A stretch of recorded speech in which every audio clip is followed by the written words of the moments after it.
E aí, meu povo, tudo tranquilo? Tudo certinho com vocês? O negócio é o seguinte, a internet ela teve aí o que eu chamo de um presente, uma discussão inclusive excelente, fantástica com essa questão do Nando Moura e a questão do Leão. Só que a questão é o seguinte, como vocês estão vendo no título, provavelmente vocês já devem ter notado de para que lado eu pendi. Né? E isso aí é por questão até de conhecer um pouco da cultura russa, da cultura japonesa, da questão da cultura alemã. Mas o que isso tudo tem a ver? Peraí que nós vamos conversar o que tem a ver. Qual a ligação disso tudo? E por que muitas vezes o socialismo, o comunismo acaba passando por um bom mocismo e aí acaba que essa questão que não é enquadrada junto com o nazismo, mas a questão totalitária, ela é um fato, é uma realidade. E é disso que a gente vai conversar aqui hoje um pouco. Quando Leon tirou da discussão a questão totalitária, que ele, em questões de argumento, disse que não poderia ser usado o totalitarismo como afinidade para a discussão, ele foi muito hábil. Mas espera aí, mas não pode ser afastado de tal ponto, porque tal ponto é característica vital da discussão. Então, isso aí cabe a gente ter que analisar com calma. Então, vamos aqui analisar a questão da direita. O que a direita é, em linhas gerais? É a luta pela redução do Estado. É o Estado menor, porém forte e pouco interventor, ou seja, valorizando-se a liberdade individual. Então, a direita é isso, em poucas palavras. A questão da esquerda é uma questão mais do Estado agigantado poder suprir o cidadão em todas as suas necessidades. Na teoria, muito bonitinho, na prática, mas nós sabemos que a realidade não é essa. Não funciona assim. Então vamos deixar estes pontos bem claros, né, na questão toda.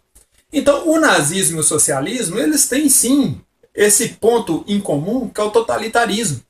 Que é essa questão de um Estado grande interventor e um Estado, inclusive, que cerceava a liberdade e que queria monitorar tudo.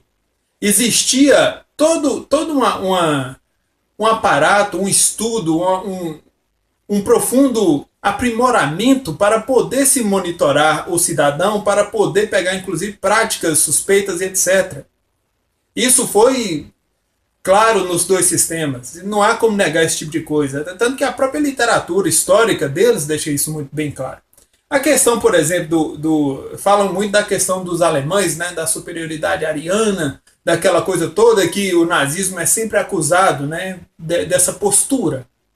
Só que vamos falar de países como Rússia e vamos falar também de Japão, que teve ali envolvido naquele meio, mas hoje não é ali tão ligado a essa coisa toda, bem como a Alemanha também não é, mas só para mostrar a afinidade que existia no tipo de pensamento deste eixo, desse agrupamento, né, para vocês terem ideia de como a coisa funcionava. Por exemplo, a questão dos japoneses. Se você pegar a literatura japonesa da época, se você pegar a literatura anterior, se você for olhar a questão de como eles se enxergam como raça, vocês vão encontrar vários e vários trechos que eles afirmam ser superiores, afirmam ser inteligentes e descendentes diretos dos deuses. É uma raça escolhida por Deus, a grosso modo, se vocês quiserem falar, uma descendência divina. Tanto que até a forma como o Japão foi moldado ao próprio folclore, que foi feito pelas mãos dos deuses, pelas espadas dos deuses, tal, etc., dos deuses e etc. Então, inclusive, uma história interessante. Se você for pegar a cultura japonesa e estudar a sua essência, você descobre por que é um povo tão disciplinado, por que é um povo que faz as coisas com tanta perfeição. A questão russa, por exemplo, vocês não podem negar que eles sempre se sentiram superiores intelectualmente e superiores fisicamente.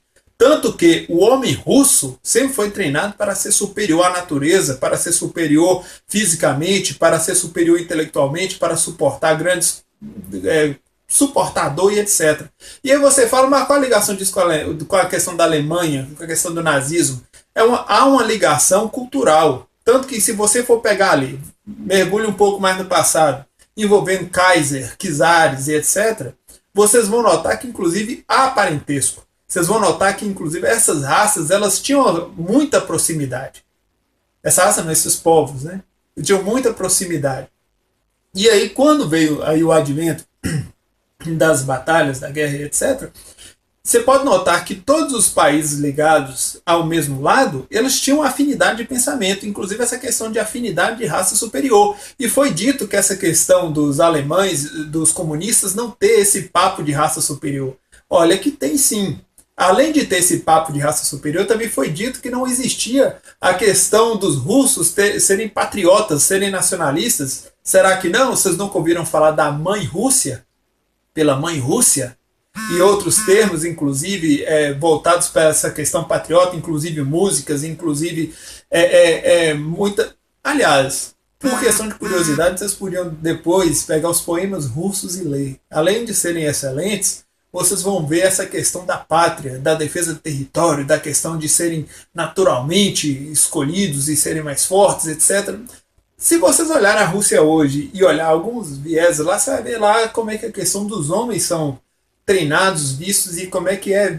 Aliás, você pega o presidente lá atual, quantas vezes em público ele dá demonstrações de que é um homem acima dos outros? Vocês têm que olhar a realidade como ela é. Então, quando o Leon afasta essa questão do aspecto totalitário da discussão, ele na verdade fez isso com muita habilidade, só que é um aspecto que nós não podemos desconsiderar. E vai uma pergunta para Leon, até mesmo porque talvez eu esteja cometendo um erro. Os países que realmente tinham um sistema voltado para a direita, um posicionamento mais à direita, eu não lembro de nenhum ter ditadura ou sistema totalitário. Se tiver, por favor, mostre. Você citou Saddam Hussein. Não, Saddam Hussein era Estado agigantado, interventor e etc. Isso é traço da esquerda. Então, a questão é essa. Não...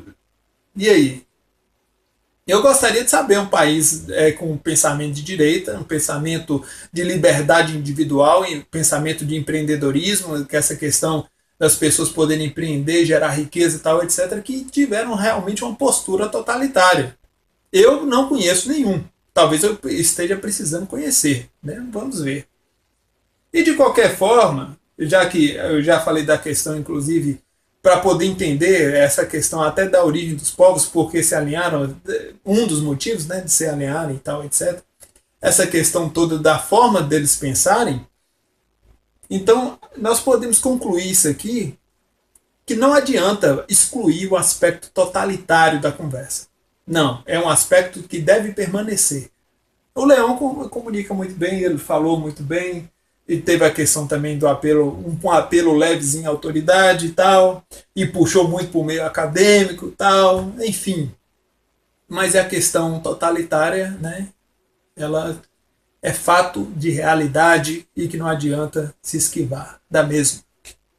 Mas aí vai essa questão que nós temos que agradecer a esse debate entre Nando Moura e o Leon, porque, querendo ou não, isso trouxe um enriquecimento para a internet. Porque muitas pessoas que não questionavam muito essa questão de direita e esquerda, essa questão do viés político, e agora, por exemplo, esse vídeo aqui, eles vão talvez se interessem por outras culturas, de querer conhecer um pouco o pensamento de cada povo. Então, ou seja, isso tudo está fazendo vários youtubers, vários pensadores se movimentarem, vários escritores se movimentarem, e isso acaba enriquecendo a internet. Então, desde já, muito obrigado aí a Leon e muito obrigado a Nando Moura por ter começado esse embate, que inclusive é um embate muito interessante. E se eu notar, ver que as pessoas têm interesse em conhecer mais sobre outras literaturas, seja literatura russa, japonesa e tal, etc., talvez eu leve esses assuntos para o canal de estudo. Muito obrigado, não esquece de curtir, não esquece de compartilhar e até a próxima.